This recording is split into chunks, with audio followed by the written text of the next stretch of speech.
Não é gostando mais de alguém que essa pessoa vai gostar mais de você.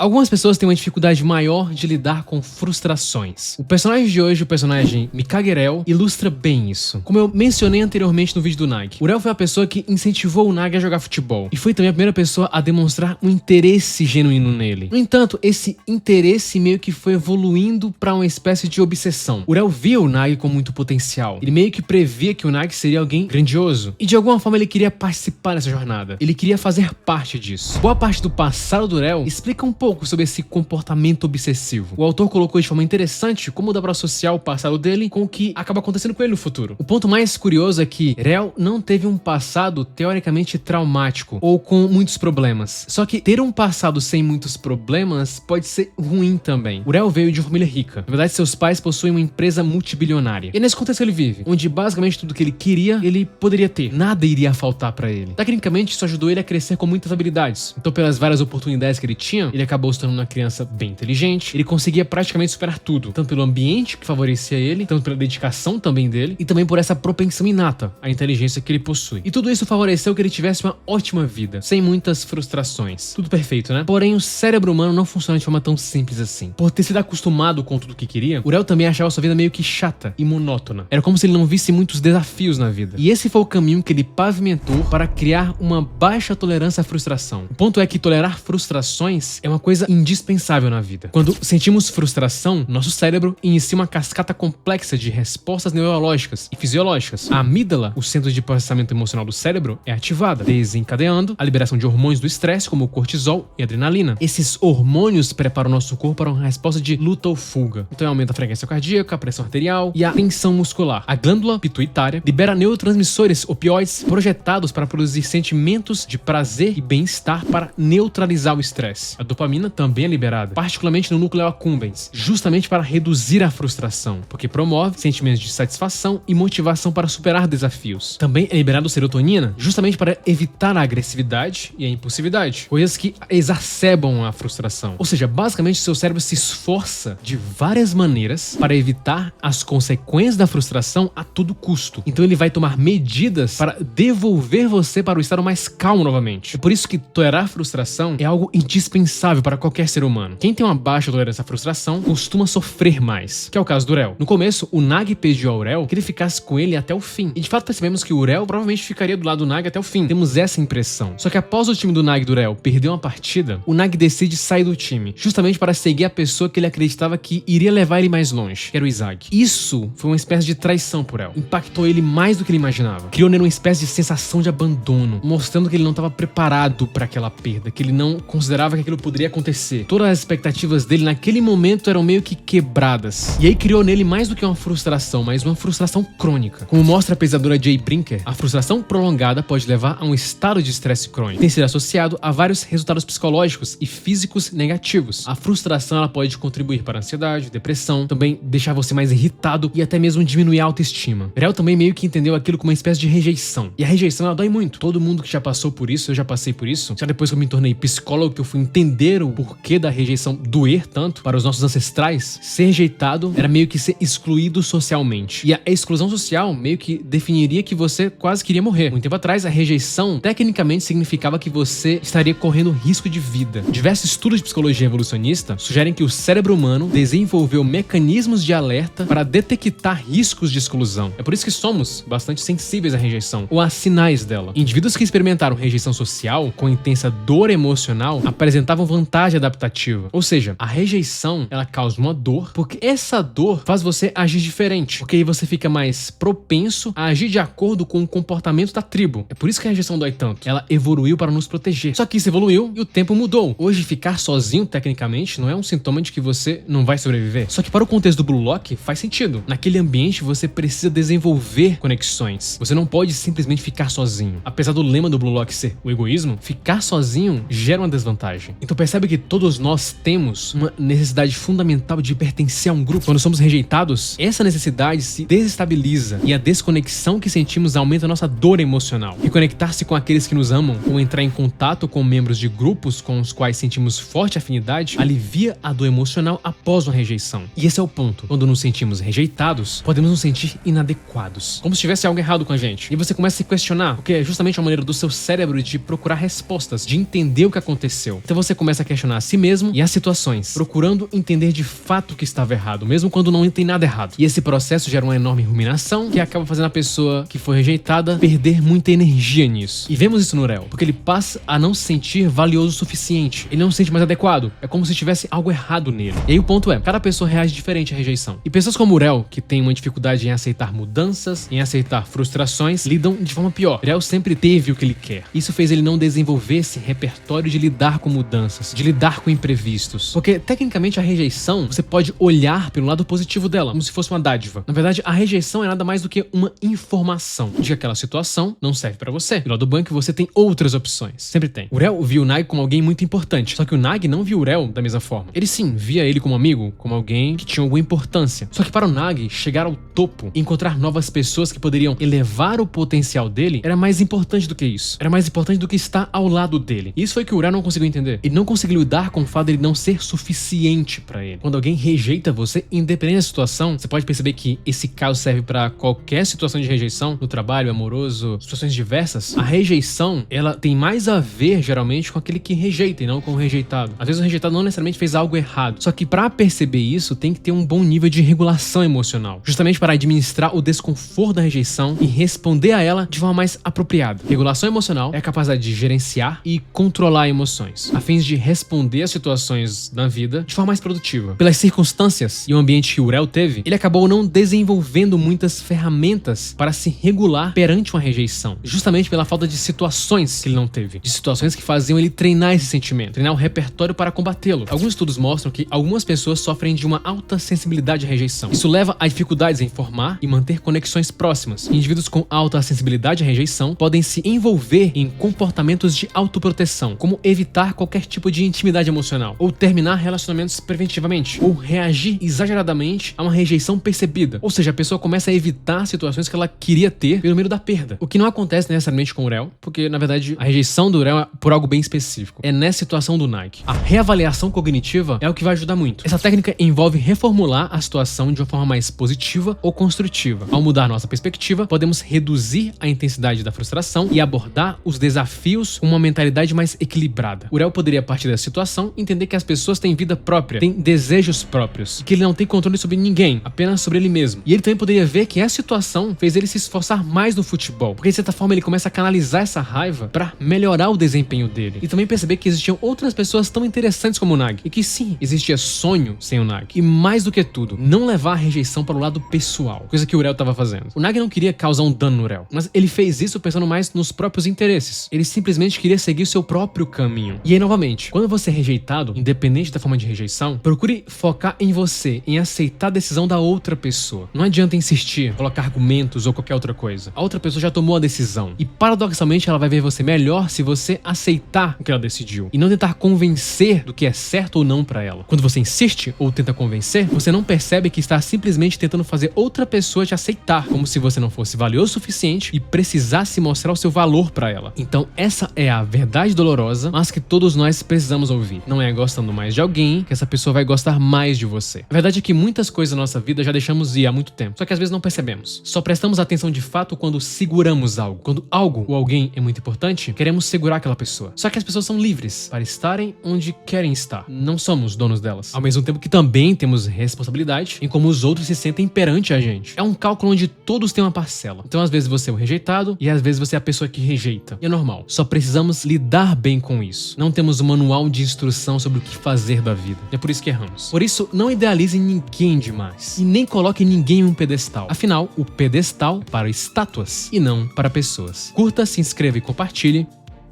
É apenas o começo.